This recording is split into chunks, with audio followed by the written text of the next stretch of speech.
Hey everybody, I'm JohnHardin with JohnHardin Land Sales and Southeastern Land Group. Today I'd like to share with you an interview that I had with Dr. William Deutsch. Take a look. Well, my name is Bill Deutsch, and I'm an aquatic ecologist by training, so water has been my thing. And Alabama's got so much very, very water-blessed, water-rich state. We've recently changed our estimates by going to a different scale of map and all, but it's now official that we have 132,000 miles of flowing water, and that's perennially flowing water. So I always try to put that where people could understand. End to end, if you strung those streams, they'd wrap around the earth more than 5 times. So on an aerial basis, per square mile, we have more flowing water than any state in the nation. And it's not just water, it's water that's full of life, you know, and very unique in many ways. Alabama has literally world-class aquatic biodiversity. I mean, we're very strong biodiversity in general, but when it comes to aquatic, it's when it really, really shines. And just as an example, more fish species than any state. We have about 330 species of fish. A lot of good old boys I joke with. I said, you think there's only 5, you know, bass, brim, catfish, crappie, and bait, you know, but there's 330 and counting species of fish. And Tennessee comes close, but then after that, it just trails off. I mean, a lot of the western states have 50 species, 100 species.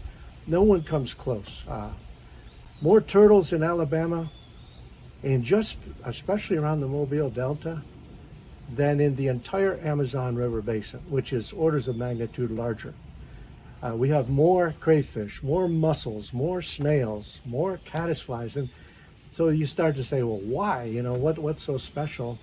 And there's no simple answer. It's like a sweet spot of 4 or 5 different things. In other words, you know, just amount of water is big, but there's other states with lots of water. Sunshine and warm weather is big, but there's other states that rank higher. All kinds of things that those things plus our very ancient geology that gives our rivers a lot of characteristics, a lot of diversity. I call them personalities. The Coosa River is very different than the Tennessee, it's different than the Tombigbee, it's different than the Cahaba, and there's geological and topographic reasons for that. So they all have their fingerprint or signature, and they all have their critters. And some of those animals are only found in that particular river, nowhere else on earth, you know.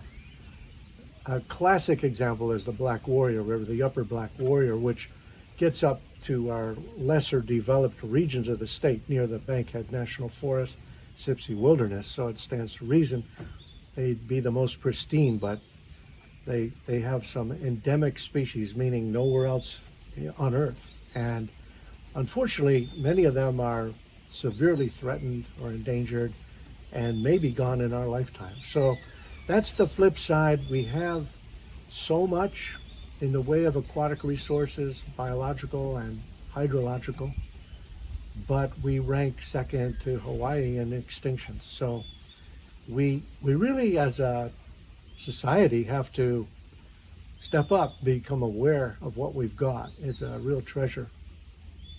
And be aware of what our actions are doing, you know.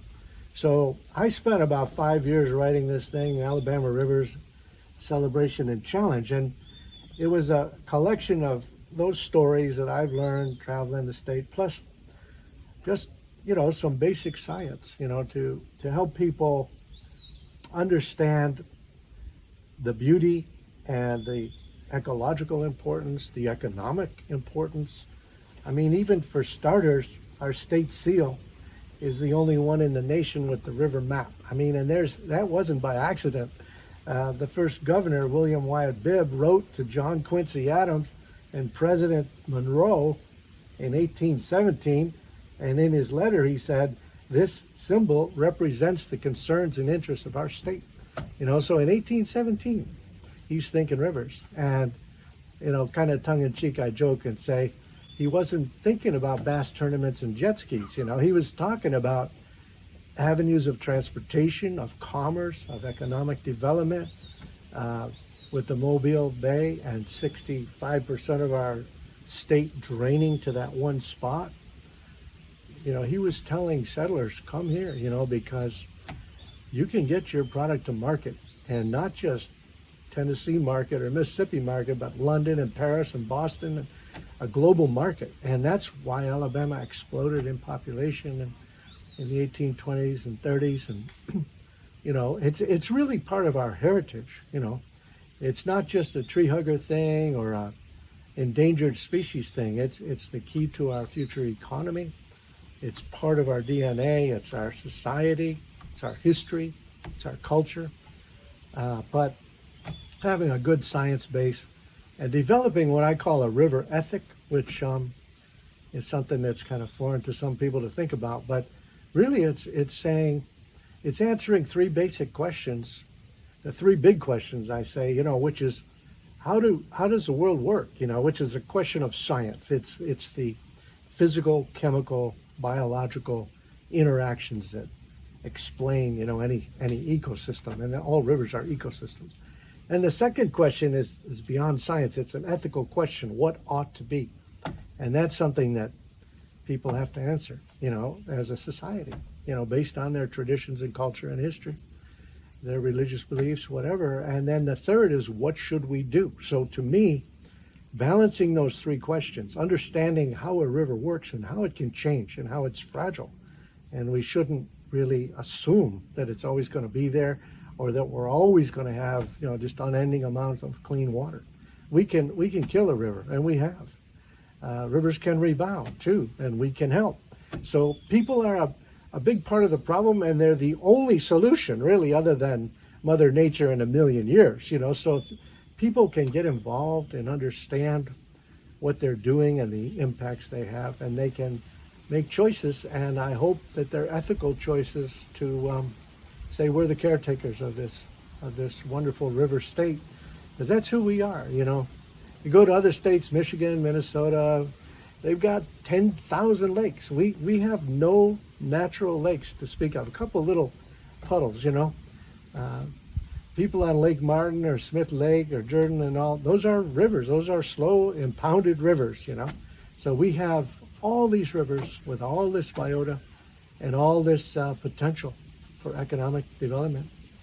And we shouldn't screw it up. You know, we should really understand it, make an ethical river ethic-based choice to what ought to be is we ought to find a way to live in harmony with these rivers and their biota, so that everybody, including our great-great-grandkids, can really experience what we have, you know.